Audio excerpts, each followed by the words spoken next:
Bonjour à tous! Bienvenue à ma chaîne YouTube aujourd'hui. Merci d'être ici et bon visionnage.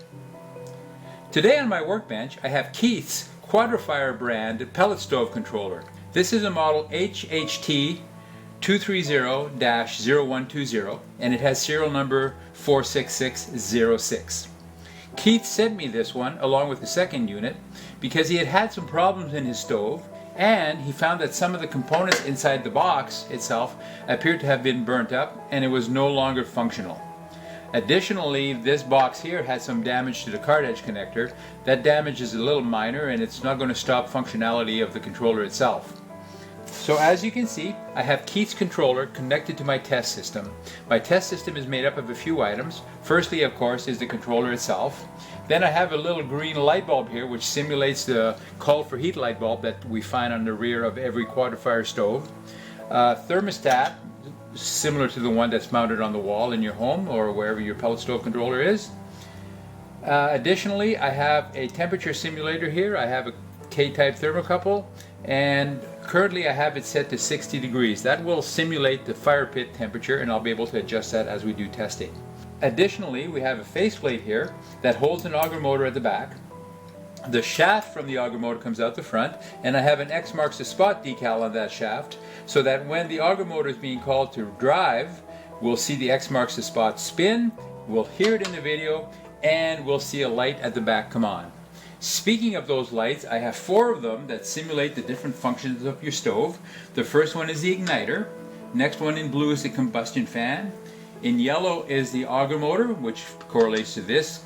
X marks the spot. And at the far end with the red decal on it is the convection or room fan. Just know that for this controller, the convection or room fan will not come on. That is controlled by a thermostatic switch inside the stove itself. So I'm ready to turn things on. I have a simulated temperature of 60 degrees Fahrenheit, so it's a little bit cool in the house. Let me turn the stove on, and when I do, one light will come on, and that is the combustion fan. That fan will run for about 10 to 15 minutes. If I remember correctly, this one's about 15 minutes if we don't do a call for heat. I say if I remember correctly because there are 5 timers inside of this box. I checked them all out, everything is functional, so I'm happy with their operation. So as we sit here, we're not calling for heat with the thermostat. The room temperature is at 60 degrees Fahrenheit and we're just waiting for the exhaust fan to quit spinning. That's what would normally happen. But if a user comes into the room and decides to turn on the heat, he'll do that using the thermostat and he'll do a call for heat with the thermostat. And there we go, some of the lights have come on. Firstly, we see the call for heat light has come on. I don't know how well you can see that in the video. And we have the igniter is now on and the auger is also on, and you can see it spin over here and you may hear it in the video. Now for this controller, it runs the auger constantly when it's being called for heat, so the motor will not quit spinning until the call for heat is stopped or the timer runs out. Our igniter is on, so the temperature should slowly start increasing in the fire pit. We're dropping pellets into the fire pit so they'll warm up and eventually ignite. So to speed things up a little bit, I'm going to increase the temperature and I'm going to go to about 250 degrees Fahrenheit because I pre-tested that. I marked it on the box and I know that the green light here will come on at 250 degrees. So I'm at 150 now. There's 240.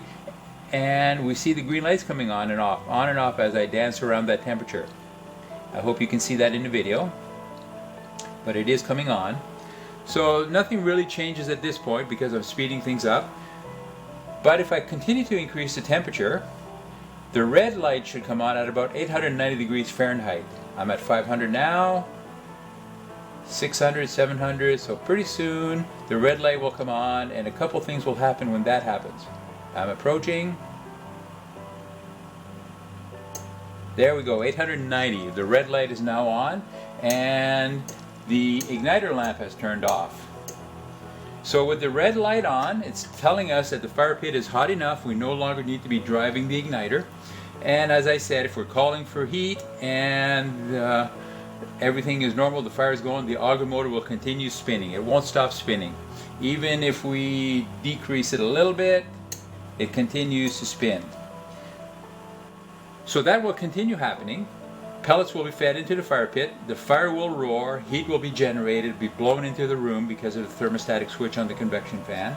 That'll continue happening, continue happening, continue happening until the thermostat stops calling for heat because the room is so warm, and it turns it off. And as you notice, the light has gone off. The auger is now no longer driving pellets into the fire pit. The temperature is still hot, but what will happen is the room will slowly cool. It'll slowly cool, and the thermostat will once again call for heat. And as it does, the light comes on, the auger motor starts driving more pellets into the fire pit. They will ignite, they will heat up, the room will warm up, it'll warm up, and the thermostat will stop calling for heat. So that cycle will continue on and on and on as long as we're requesting heat with the thermostat, and the room temperature keeps cycling higher and then slightly lower, higher, slightly lower. All very natural operation of the thermostat and the controller. So as you can see, everything here is now functional on Keith's controller. So I'm going to shut things down. I'm going to ramp down the temperature. As I ramp down, we call for the igniter to come back on because we're calling for heat. We're back in the 60-degree range. We're going to stop calling for heat. The exhaust fan continues to run because it thinks it has a smoldering fire going on that may be diminishing, but nonetheless, the exhaust fan has to continue spinning to vent any fumes that are built up as the fire dies completely. And that will be the end, eventually that will be the end of the cycle, and you can go ahead and either shut it off or not call for heat by turning off the thermostat, and everything will be normal and cool down. So there you have it, Keith. Your controller is fully functional, your older one with the damage on the card edge connector. No big deal there. I want to thank you very much for sending me that controller for repairs. I appreciate that very much.